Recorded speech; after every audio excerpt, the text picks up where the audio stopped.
Hi అండి. అందరికీ నమస్కారం. ఎలా ఉన్నారు? వెల్కమ్ టు మై ఛానల్ మా ఇంటి రుచులు.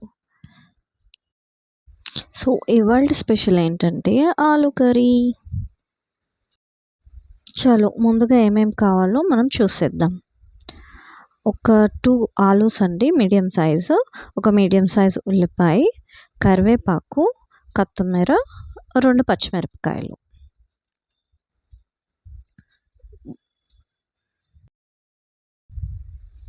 ముందుగా పాన్ పెట్టుకొని పాన్ వేడయ్యాక చెప్పడం మర్చిపోయాను, బేసన్ కూడా కావాలండి. పాన్ పెట్టుకున్నాక పాన్ బాగా వేడైన తర్వాత ఒక 3 టేబుల్ స్పూన్స్ ఆయిల్ వేసుకోవాలండి.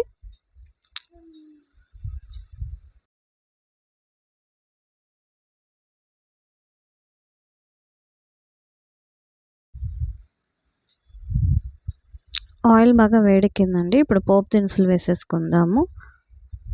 ఆవాలు, జీలకర్ర, పచ్చిమిరపకాయలు కొంచెం వేగాక కరివేపాకు వేసుకొని కూడా కొంచెం వేయించుకుందామండి.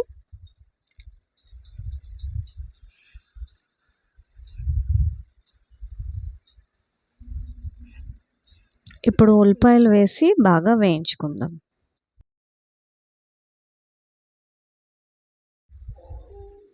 చూసారు కదా, ఉల్లిపాయలు కొంచెం బ్రౌన్ కలర్ వచ్చేసాయి.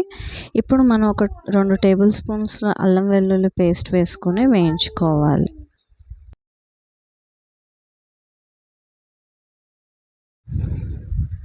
ఉల్లిపాయలు బాగా బ్రౌన్ కలర్ వచ్చేసాయండి. ఇప్పుడు ఇందులో మనం ముందుగానే కట్ చేసి పెట్టుకున్న ఆలు వేసేసుకుందాం.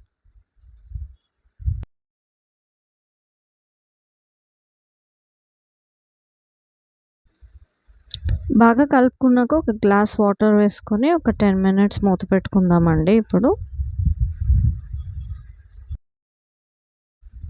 10 మినిట్స్ అయిందండి మూత పెట్టి. చూసారు కదా, కూర బాగా దగ్గరకు వచ్చేసింది. ఇప్పుడు కొంచెం స్మాష్ చేసుకొని అందులో మనం వాటర్లో కలిపెట్టుకున్న బేసన్ ఒక 2 టీ స్పూన్లు కలిపెట్టుకొని అది వేసుకొని బాగా కలుపుకొని మళ్ళీ మూత పెట్టేసుకోవాలండి.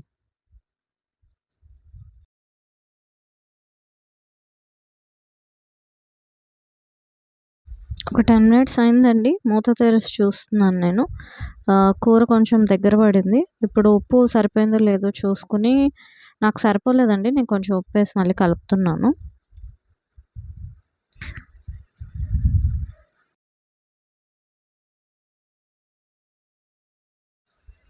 ఒక 5 మినిట్స్ బాగా బాయిల్ అవ్వనివ్వండి. బాగా బాయిల్ అయిన తర్వాత లాస్ట్‌లో ఇంకా కొత్తిమీర మనకి బాగా సన్నగా కట్ చేసుకొని లేదా ఆకులు మాత్రం తీసుకొని వేసుకోవచ్చండి. నేను ఆకులు మాత్రమే తీసుకొని వేసుకుంటున్నాను, ఫ్రేగ్రెన్స్ బాగుంటుందని.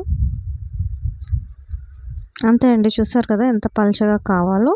సో, ఆ కన్సిస్టెన్సీ వచ్చిన తర్వాత మీరు ఆఫ్ చేసేసుకోవచ్చు స్టవ్. లేదా ఇంకా దగ్గర అయిపోతుంది చల్లగా అయ్యే కొద్దీ కూర. సో, చాలండి, ఈ కన్సిస్టెన్సీ చాలు, మనం ఆఫ్ చేసేసుకోవచ్చు. అంతేనండి. ఈజీగా ఆలూ కర్రీ కూడా చేసేసుకున్నాం కదా. పూరితో తినేద్దామా మరి? రెడీ అయిపోయిందండి మా పూరి, ఇంకా పూరి కర్రీ. చూస్తుంటేనే నాకు నోరు ఊరిపోతుంది. ముందు తినేసి తర్వాత టేస్ట్ చెప్తాను మీకు.